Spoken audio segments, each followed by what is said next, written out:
On August 13, 1521, a canoe moved across the ruined waters of Tenochtitlan. Inside sat Cuauhtemoc, the last Huey Tlatoani to command the Mexica defense. Around him, the city that had once dominated the Basin of Mexico had been reduced to broken walls, blocked canals, starving survivors, and districts crowded with the dead. A Spanish brigantine intercepted the canoe. Later accounts would disagree over what Cuauhtemoc had been trying to do. Spanish writers said he was escaping. Indigenous traditions said he was going to negotiate a formal surrender. Both versions understood what his capture meant. After months of siege, organized resistance was ending. But Tenochtitlan had not fallen to one weapon, not to steel, not to gunpowder, not even to the smallpox epidemic that had devastated the city months earlier.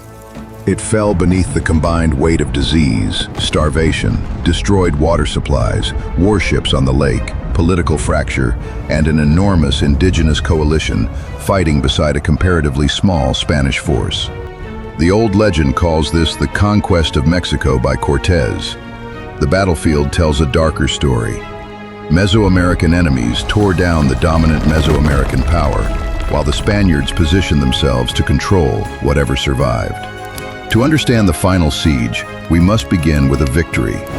On June 30th, 1520, Mexican forces drove Hernán Cortés and his allies from Tenochtitlan, in the retreat remembered by the Spaniards as the Noche Triste, the Night of Sorrows. Hundreds of Spaniards and great numbers of indigenous allies were killed, captured, or lost in Lake Texcoco. Artillery, horses, weapons, and treasure disappeared into the water. For the Mexica, it was a night of triumph. Armed occupiers who had seized Moctezuma, taken gold, and massacred celebrants during the festival of Texcoco had been expelled. The victory was real. It was not permanent. Cortés escaped to Tlaxcala, and the alliance did not collapse. Tlaxcalan rulers had their own ambitions and their own long history of conflict with the Mexica. Other communities saw opportunities to resist tribute, defeat regional rivals, preserve local power, or join what appeared to be the winning coalition. None of them needed to think of themselves as soldiers serving a future Spanish colony.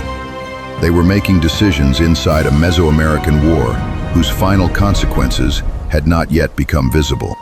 Cortés rebuilt. He received reinforcements and supplies through the Gulf Coast. He campaigned against communities that threatened his communications. He secured Texcoco as a base on the eastern side of the lake and drew additional indigenous forces into the coalition. By 1521, the army gathering against Tenochtitlan was no longer the vulnerable column that had fled across the causeway. It was a regional invasion. Meanwhile, another catastrophe entered the basin. Around September or October of 1520, smallpox reached Tenochtitlan. Chroniclers later traced the outbreak to a man often identified as Francisco de Eguía, an enslaved African who had traveled with the expedition of Panfilo de Narvaez. That tradition cannot reconstruct every link in the chain of infection, and it should not make one enslaved person responsible for a disaster created by invasion, forced movement, and transatlantic contact. The virus spread through a population with no previous history of exposure. Fever, exhaustion, pain, and widespread lesions left victims unable to move or care for others. Indigenous accounts remembered houses filled with the sick and survivors too weak to provide food or water. The disease disrupted families, military units, farms, transport, and political leadership. Cuauhtemoc, the ruler who helped lead resistance after Moctezuma, died during the epidemic. Yet smallpox did not empty the city, destroy every army, or make Spanish victory automatic. Tenochtitlan still organized defenses. Warriors still fought. Supplies still entered the island. The epidemic weakened the Mexica at the worst possible moment, but a weakened capital still had to be conquered.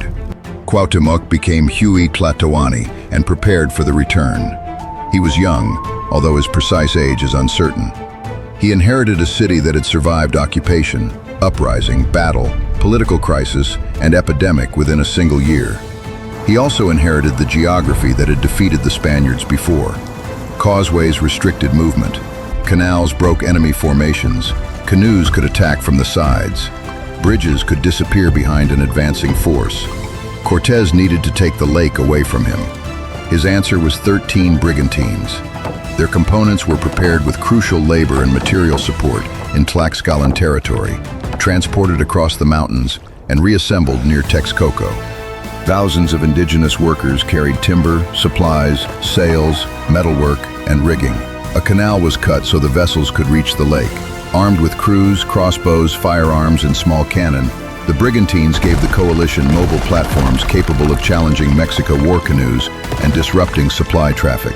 The ships are often presented as proof of European ingenuity. They were also products of indigenous labor, roads, intelligence, protection, and logistics. Without that system, the wood and iron would never have reached the water. In May 1521, the siege closed around Tenochtitlan and Tlatelolco. Estimates of the urban population vary enormously. Figures ranging from under 100,000 to several hundred thousand have been proposed for Tenochtitlan and the surrounding urban complex. No precise total is needed to understand the danger. Combatants and non-combatants were trapped together inside a dense island city, dependent on water, food, and material moving in from the mainland. The coalition attacked along the major causeways, while the brigantines operated on the lake. Spanish captains commanded different approaches, but indigenous armies supplied the overwhelming majority of fighters. Tlaxcalans, Texcocans, Huexotzincas, Totonacs, and forces from many other communities fought for motives that were related, but never identical. One of the first strategic targets was the aqueduct carrying fresh water from Chapultepec. Its destruction forced the defenders and civilians to depend on stored water, wells, rain, or brackish lake sources. The brigantines attacked canoes attempting to move supplies. Causeway forces pressed toward the city, while Allied armies struck settlements and access points around the basin. The siege became a machine designed to make daily life impossible. But the Mexica did not wait passively inside it. War canoes maneuvered through channels too shallow or narrow for the larger vessels. Stakes were reportedly concealed beneath the water to damage brigantines. Defenders opened gaps in the causeways and disguised them to trap advancing soldiers.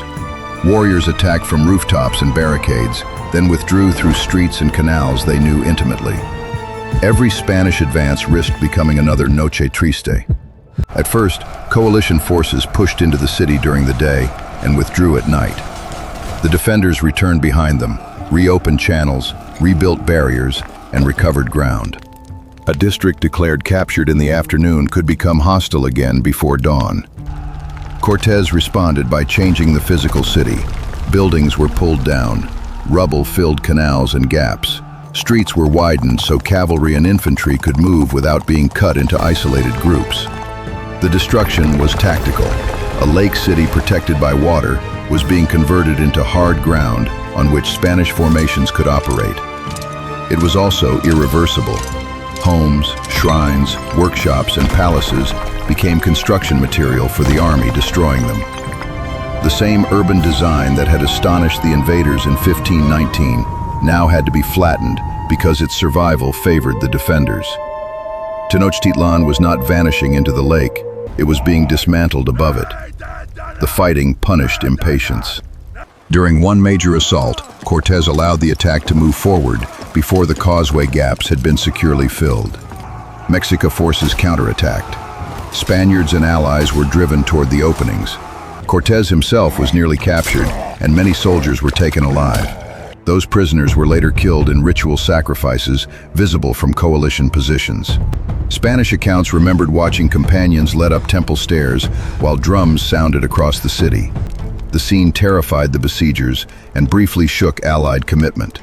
It did not prove that Mexico fighters cared only about capturing enemies, while Spaniards fought only to kill. Both military systems could kill, capture, terrorize, negotiate, and destroy. In this siege, public sacrifice also served a strategic purpose. It told every soldier outside the walls that defeat would not end with an ordinary death. Still, the coalition returned. Its numerical depth allowed losses to be replaced. Its control of the surrounding mainland made retreat and resupply possible. Tenochtitlan had no equivalent space.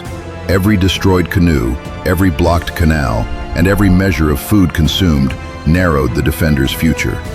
By July, hunger was becoming a weapon more powerful than cannon. Indigenous accounts described people eating insects, lizards, grasses, bark, and material that would never have been considered food in ordinary times. Clean water became scarce. Disease followed malnutrition and contaminated supplies. The living crowded into shrinking sections of the city, beside bodies that could not be removed. The horror was not evidence that Mexican society had become primitive or that its gods had abandoned it. It was the predictable result of encircling a large civilian population and cutting the systems required to keep it alive. Cuauhtemoc refused repeated demands to surrender, or could not accept the conditions attached to them. Capitulation might have protected some lives, but it also meant trusting enemies whose occupation had already produced hostage-taking, massacre, and theft. Continued resistance brought starvation. Surrender offered no guarantee of mercy.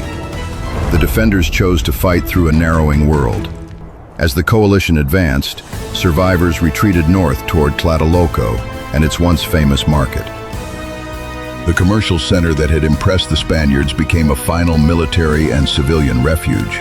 Streets disappeared beneath debris. Smoke and the odor of decay hung over the lake. Even Spanish chroniclers who celebrated victory described conditions that sickened the men entering the ruins.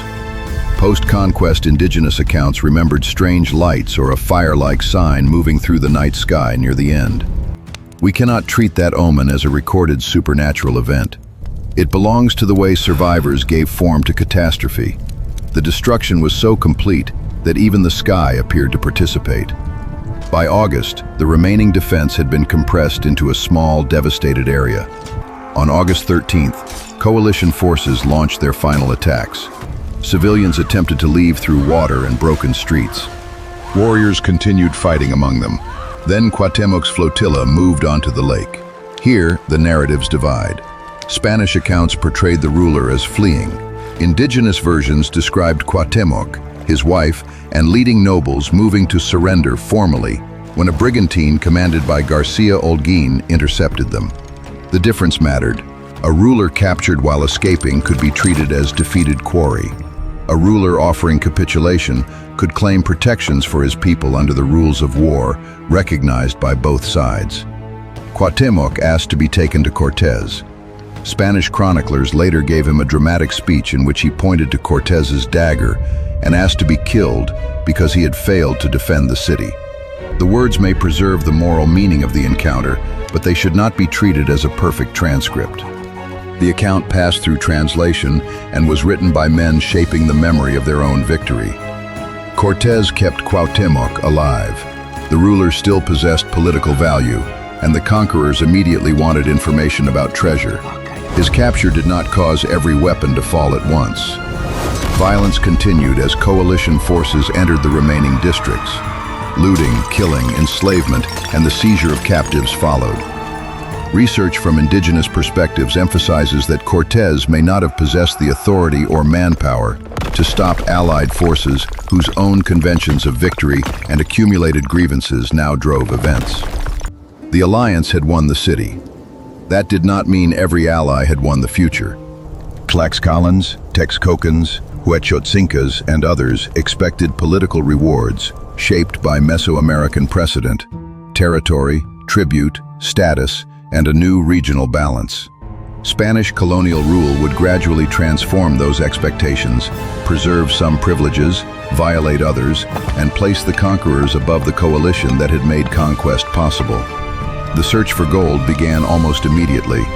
Cuauhtémoc and other nobles were questioned about treasure lost during the Noche Triste. Later, Cuauhtémoc was tortured by having his feet exposed to fire in an attempt to force information from him. The episode reveals the emptiness beneath the language of honorable surrender. The ruler preserved for political use could still be burned when wealth was missing. Much of Tenochtitlan had been destroyed, but it did not disappear. Survivors cleared ruins, carried bodies, restored movement, and built again under coercive colonial conditions. Spanish Mexico City rose through and over the indigenous capital, using its location, labor, roads, and stones. Archaeological remains still emerge beneath the modern city. Chinampa landscapes also survive most visibly to the south, in Xochimilco. They were never gardens floating loose on the lake, but engineered fields anchored within a managed wetland system. The Mexica imperial state had fallen. Mexica people, Nahua languages, communities, memory, and resistance endured. That distinction matters because the phrase, "a civilization vanished," completes the conqueror's fantasy. It imagines destruction so total that survivors no longer have to be seen. But they were there on August 14th, cleaning what the siege had left. They were there when colonial buildings rose. Their descendants are still there. So what truly defeated Tenochtitlan? Smallpox killed Cuauhtemoc and weakened the population. The indigenous coalition isolated the Mexica politically and supplied the overwhelming majority of fighters. Brigantines challenged control of the lake. The broken aqueduct created thirst. The blockade created famine. Spanish weapons and tactical decisions shaped battles. Urban demolition removed the defenders' greatest geographic advantage. No single cause is enough. The city fell when all of them converged. And that may be the darkest truth of the siege. Tenochtitlan was not destroyed by an invisible assassin or one brilliant commander.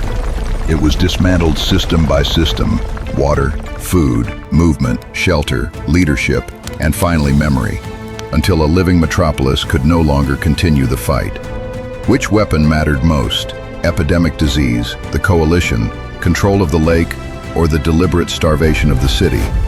Tell us where you believe the siege became irreversible.